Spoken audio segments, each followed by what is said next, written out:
Hi viewers, నేను last వీడియోలో 3 ప్రశ్నలు వేసా. ఇట్లా ఒక సోడా బుడ్డి దీని యొక్క గోళీని నేను నొక్కితే టప్మని శబ్దం ఎందుకు వస్తుంది, అట్లానే ఒక కూల్ డ్రింక్ బాటిల్ని బాగా షేక్ చేసి మూత తీస్తే మనకు బబుల్స్ రూపంలో కూల్ డ్రింక్ ఎందుకు ఓవర్ఫ్లో అవుతుంది, మన యొక్క నకిల్స్, 3వ ప్రశ్న, మన యొక్క నకిల్స్ అంటే ఈ కీళ్ళని కనుక మనం విరిస్తే టప్ టప్ మన శబ్దం ఎందుకు వస్తుంది. ఈ మూడింట్లో మనం చూసే లాస్ 2 ఉన్నాయి. ఒకటేమో హెన్రీస్ లా, రెండవదేమో బాయిల్స్ లా. హెన్రీస్ లా అని చూసే ముందు నేను ఒక చిన్న ఎక్స్పెరిమెంట్ చేస్తాను. ఇక్కడ నేను వాటర్ తీసుకున్నాను. ఈ వాటర్లో ఉప్పును కానీ లేదా చక్కెరను కానీ వేసి మనం కలిపితే కరిగిపోతుంది. కొద్దిసేపు అయిన తర్వాత మనకి ఇందులో చక్కెర కానీ ఉప్పు కానీ కనిపించదు. ఇంకెక్కువ ఓవర్ సాచురేట్ కావాలంటే, అంటే సూపర్ సాచురేషన్ కావాలంటే నేను దీన్ని ఇంకా వేడి చేస్తే ఎక్కువ షుగర్ కానీ సాల్ట్ కానీ కరుగుతుంది. మరి దీనిలో నేను గాలిని నింపొచ్చా, ఒక నైట్రోజన్ ఆక్సిజన్ అంటే నో అని చెప్తాం ఇన్ ఆర్డినరీ కండిషన్స్. ప్రత్యేకమైన సందర్భంలో మనం ఇందులో కార్బన్ డైఆక్సైడ్ను మనం వాటర్లో కలిపేయచ్చు.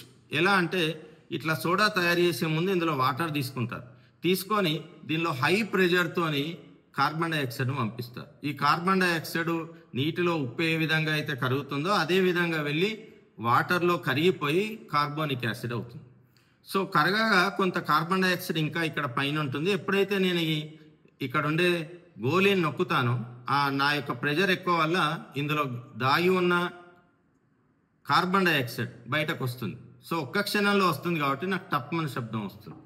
మరి దీన్ని బాగా షేక్ చేసి మూత కనుక తీస్తే ఎందుకు బబుల్స్ వస్తాయి? ఇక్కడ మీరు చూడొచ్చు, ఆల్రెడీ ఇక్కడ బబుల్స్ ఉన్నాయి. ఈ బబుల్స్ దేనివి అంటే కార్బన్ డైఆక్సైడ్. సో ఎప్పుడైతే నేను బాగా ఊపుతానో దీనిలో ఉండే ఇంప్యూరిటీస్ వల్ల కానీ సర్ఫేస్ యొక్క ప్రాబ్లమ్స్ వల్ల కానీ కొన్ని న్యూక్లియేషన్ సైట్స్ ఫామ్ అవుతాయి. న్యూక్లియేషన్ సైట్స్ అంటే నెంబర్ ఆఫ్ బబుల్స్. ఇక్కడ ఉన్న గ్యాసు ఇప్పుడు మొత్తం మిక్స్ కావడం వల్ల గ్యాస్ అంతా అన్ని చోట్ల దాని సర్ఫేస్ ఏరియా పెరిగిపోయింది కాబట్టి బబుల్స్ ఫార్మేషన్ ఎక్కువవుతుంది. నేను as soon as I open this cap, so అప్పుడు వెంటనే ఈ బబుల్స్ వేగంగా ప్రెషర్తో సహా బయటకు వస్తాయి కాబట్టి కొంత లిక్విడ్ బబుల్స్ బయటకు వస్తాయి. సో ఇందులో బాయిల్స్ లా ఎందుకు ఉంది అంటే లోపల ప్రెషర్ ఎక్కువ ఉంది, బయట ప్రెషర్ తక్కువ ఉంది కాబట్టి లోపల ఉన్న గ్యాస్ హై ప్రెషర్ నుంచి బయటకు వస్తూ వాల్యూమ్ను పెంచుకుంటుంది.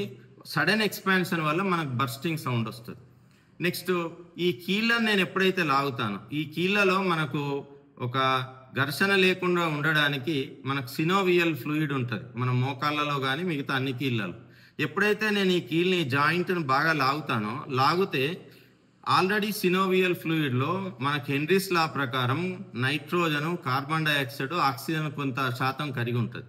నేను ఎప్పుడైతే కీల్ను లాగుతానో కీల్ యొక్క వాల్యూమ్ పెరుగుతుంది. వాల్యూమ్ పెరిగితే అక్కడ ప్రెషర్ డ్రాప్ అవుతుంది. ప్రెషర్ తగ్గితే మనకు హెన్రీస్ లా ప్రకారం ప్రెషర్ తగ్గగానే దానిలో దాగి ఉన్న నైట్రోజను, కార్బన్ డైఆక్సైడ్, కొంత పరిమాణంలో ఆక్సిజన్ బయటకు వస్తుంది. సో కీళ్ళలో బయటకు వచ్చిన గాలి బబుల్స్ రూపంలో వస్తుంది.